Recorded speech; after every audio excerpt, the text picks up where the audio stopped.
할렐루야, 반갑습니다. 드보라 목사입니다. 방문하신 모든 분들에게 주의 이름으로 축복하고 사랑합니다.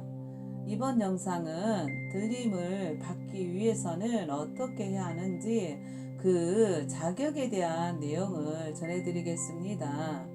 꿈속에서는 흰옷을 입으신 예수님께서 구름을 타시고 공중에서 계셨고, 흰옷을 입은 성도들이 지상으로부터 예수님이 서 계신 공중으로 끌려 올려져서 들림을 받았습니다.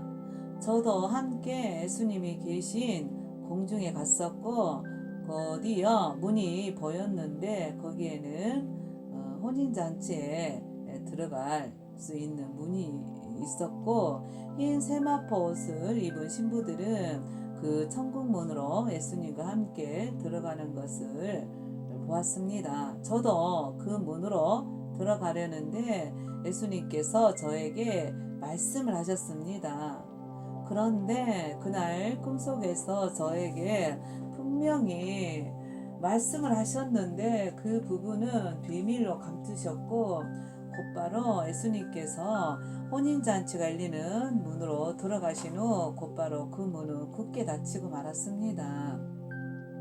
이해가 되지 않는 것이 있었는데, 저도 혼인잔치에 들어갔던 여자들처럼 똑같은 세마포 옷을 입었었고 또 들림을 받았었기에 예수님이 계신 공중까지 온 것 같은데 왜 나만 문 밖에 남겨졌는지가 궁금했었고, 또 예수님께서 저에게 마지막으로 말씀하셨던 그 말씀이 무슨 말씀을 하셨는지가 매우 궁금했었습니다.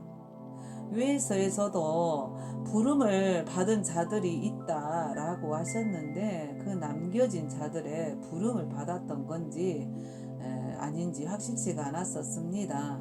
또한 그 말씀을 감추셨기에 들었으나 그 말씀만 기억을 지우신 것처럼 지워져 버렸습니다. 저는 공중에서 굳게 닫힌 문을 열어달라고 두드렸습니다. 계속 두드리고 있었는데 갑자기 닫힌 문이 끈적끈적한 액체로 변해버렸었는데 그 색깔이 검은색과 방갈색을 섞어 놓은 것 같았고, 저는 그렇게 변해버리자 그 문 앞을 떠났는데 곧바로 지상으로 내려와 있었습니다. 그리고는 시장 골목을 혼자 걸어가고 있는 모습이 보였고, 시장에는 시끌벅적한 시장 거리였는데 여기저기 숯집들과 식당들이 즐비해 있는데 담배 연기와 음식 만드는 연기와 냄새들이 피어오르고 있었고, 마지막 끝 골목으로 가보니 옛날에 재래식 변소처럼 커다란 항아리 위에 널빤지를 올려놓고 대소변을 보았던 그 형태의 변소가 오물들이 꽉 차서 넘칠 정도로 더럽고 구역질이 날 정도였습니다. 그런 후에 우리 아들이 떠올랐지만 꿈은 여기서 끝이 났었습니다. 이 세상의 죄악들이 이 변소에 가득 찬 오물들이 넘쳐날 정도로 가득 찬 것처럼 더럽고 냄새나고 토악질이 날 정도로 죄악이 넘쳐나고 있다는 뜻 같았었습니다. 세상의 더러움으로부터 자신을 깨끗하고 정결하게 지켜야 한다는 뜻 같았습니다. 이 더러운 세상의 온갖 더러움으로부터 세속에 물들지 않고 세상의 것들, 즉 육신의 정욕과 안목의 정욕과 이생의 자랑들로부터 자신을 지켜야 한다는 생각이 떠올랐습니다. 세상의 것들에 미련을 갖는 자들은 들림 받을 수가 없었습니다. 육신의 생각은 사망이라고 기록된 것처럼 그것은 마치 롯의 아내가 불과 유황불의 심판으로부터 벗어나서 환난에서 구원받았고 천사들의 인도로 소돔성을 빠져나왔다지만, 뒤를 보지 말라는 천사의 말을 듣지 않고 불과 유황불에 불타고 있는 그 성들을 바라보았던 롯의 처가 속은 기둥이 되어버렸던 사건과 같습니다. 세상에 대한 미련이 없어야 들 들림을 받을 수 있었습니다. 오직 들림 받기만을 소망해야 했었습니다. 세상에 대한 걱정이나 염려나 욕심이나 육신에 속한 정들마저도 끊어야만 들림 받을 수가 있었습니다. 저에게는 꿈을 통해서 육의 정마저도 끊어야만 들림 받을 수 있다는 것을 꿈을 통해 보여주셨었습니다. 어느 날 꿈속에서 갑자기 사람들이 하늘 공중으로 올라가는 것이 보였고, 저도 친정집 마당에서 서 있다가 곧바로 하늘 공중을 향해서 올라가고 있는 중에 갑자기 친정 엄마가 걱정이 됐습니다. 이것이 휴거의 날이었는데 친정 엄마가 남겨지게 되면, 그 생각을 하자마자 저는 지상을 바라보게 되었고, 그러자 곧바로 외국 공포 영화에서나 나오는 저승사자가 검은색 망토에 모자가 달려있는 모자를 쓴 채, 얼굴은 없었고 얼굴 대신에 검은 암흑이었고, 양손으로 길고 뾰족하고 날카로운 기역자의 커다란 낫을 든 채로 올라가고 있던 제 몸을 낚아채서 땅으로 내려오게 됐습니다.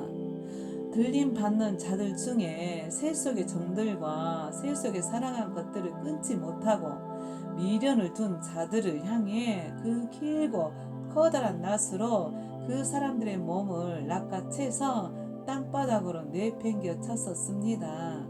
이 꿈을 꾼 때가 30대 중반 때쯤 꾼 것 같았었는데, 친정 식구들이 예수님을 믿지 않았었기에 온통 그 생각 때문에 염려하고 걱정했었던 시기였으니 그럴 수밖에 없었을 때였습니다. 들림 받을 순간에는 세상 것들을 미련을 갖지 말아야 한다는 것을 보여주신 메시지였습니다. 마태복음 24장 16절로 18절에 미리 예수님께서 예언해 주신 것을 명심하시기 바랍니다. 들림 받을 자와 예비치러 갈 자들의 행동 지침을 읽어보겠습니다. 마태복음 24장 16절로 18절. 그때에 유대에 있는 자들은 산으로 도망할지어다. 지붕 위에 있는 자는 집 안에 있는 물건을 가지러 내려가지 말며, 밭에 있는 자는 겉옷을 가지러 뒤로 돌이키지 말지어다 하며, 이 기록된 말씀처럼 정말로 산으로 도망가야 하였고, 또 지붕 위에서 기도하는 중에 들림 사건이 일어났거든 집안에 있는 돈이나 보석이나 자식이나 물건들을 가지러 가는 자들도 들림 받을 수가 없을 것입니다. 또 밭에서 사역을 행하고 있다가 겉옷을 가지러 뒤로 돌이키지 말아야 할 것입니다. 겉옷은 거칠에 신경 쓰지 말아야 한다는 것입니다. 혈육의 정도 끊어야 했고, 오직 예수님의 혼인잔치에 마음을 둬야 했었고, 천국을 또한 들림을 사모해야만 했었습니다. 혈육의 정보다는 하나님의 말씀을 우선적으로 순종해야 한다는 사건이 노아의 방주입니다. 노아와 그 가족들만 구원을 받았었던 일을 기억하시기 바랍니다. 노아의 친척들은 없었을까요? 노아의 처의 친정 부모와 형제 자매들은 과연 없었을까요? 또 노아의 아들들의 친구들은 없었을까요? 그 며느리들의 친정 부모들과 형제 자매들은 없었을까요? 세 며느리들 모두 과둘로로만 드렸을까요? 그건 확실치는 않지만 아마도 친정 가족들이나 친구들이 있었으리라고 짐작이 가고, 노아의 친족들도 있었으리라고 생각됩니다. 그런 상황이라면 방주 안으로 들어간 후 7일째 된 날부터 비가 쏟아지게 되었고, 계속해서 물이 창일하게 됐을 때 노아와 그 가족들이 알고 지내던 지인들이 살기 위해 살려달라고 한 번쯤은 방주로 찾아오진 않았을까요? 살려달라고 방주를 두드리지 않았을까? 한 번쯤은 생각해 보면서, 만약 그랬었다면 어떤 심정이었을까? 갈등을 겪진 않았을까 싶었습니다. 그러나 한 번 닫힌 방주의 문은 열 수가 없었을 것입니다. 그때의 상황이 어떠했었는지 기록이 없기 때문에 추측만 해보았었던 기억이 나네요. 롯의 처를 기억하십시오. 창세기 19장 17절. 그 사람들이 그들을 밖으로 이끌어낸 후에 이르되 도망하여 생명을 보존하라. 돌아보거나 들에 머무르거나 하지 말고 산으로 도망하여 멸망함을 면하라. 천사의 1차적인 말을 기억하고 명심했었어야 했습니다.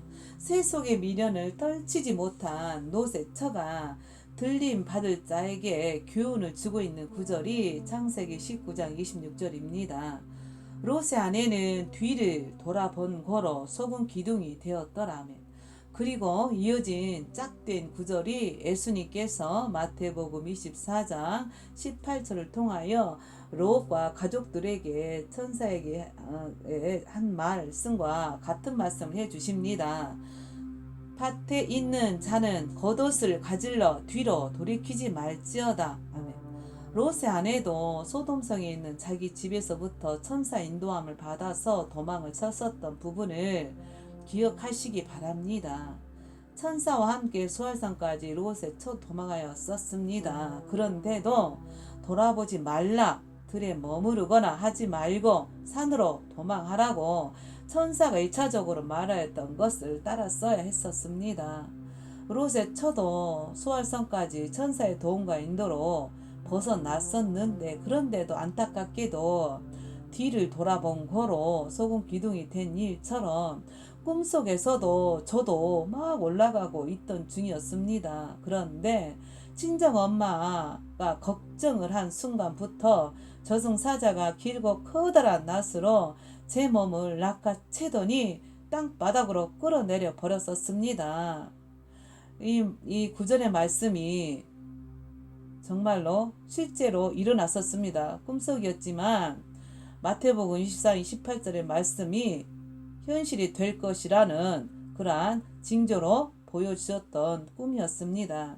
그래서 깨닫게 된 것이 롯의 처가 왜 소금 기둥이 돼 버렸었는지를 체험을 했었고, 또 예수님께서 예언하셨던 밭에 있는 자는 겉옷을 가지러 뒤로 돌이키지 말라시는 뜻이 무슨 뜻이었는지를 깨닫고 체험케 하신 꿈이었습니다. 그러니 세상의 것들에 대해서 일절 미련이 없어야 합니다. 들림 받으시고 싶으신 분은 세속이 얽히고 설킨 세속의 정들마저도 잊어야만 들림 받을 수가 있었습니다. 우리 아들이 한 번인 꿈을 꾸었는데 아들들이랑 저랑 함께 집에 있었답니다. 분명히 옆에 제가 있었는데 갑자기 사라져 버리더랍니다. 아들이 사라진 엄마를 찾아 애타게 부르면서 동생을 얻고서 목 놓아 불렀답니다. 아무리 불러도 어디에도 저는 없었고 나타나지 않았고, 동생을 얻고서는 나를 찾겠다고 회전식으로 된 하늘로 향해 있던 계단을 올라가고 있었답니다. 올라가면서 순간 땅을 쳐다보았는데 좀비 떼가 득실거리더랍니다. 무서워서 엄마를 부르면서 계단을 오르다가 꿈을 깼다고 말하더군요. 그 말을 듣고 마음이 편치 않았었습니다. 들림받기 위해 기도하라시는 것이라고 아들에게 말을 하여 주었습니다만 온 가족이 모두 애비처럼 가거나 들림받게 해달라고 미리 기도하라시는 말씀이라고 생각하였습니다. 그러니 자신과 가족들을 위해 간구하십시오. 그날에 온전한 은혜가 임하게 해달라고 기도하십시오. 이 간증을 들으신 모든 분들과 가정에 하나님의 은총과 기적들이 일어나시기를 바랍니다. 긴 시간 들어주셔서 감사합니다.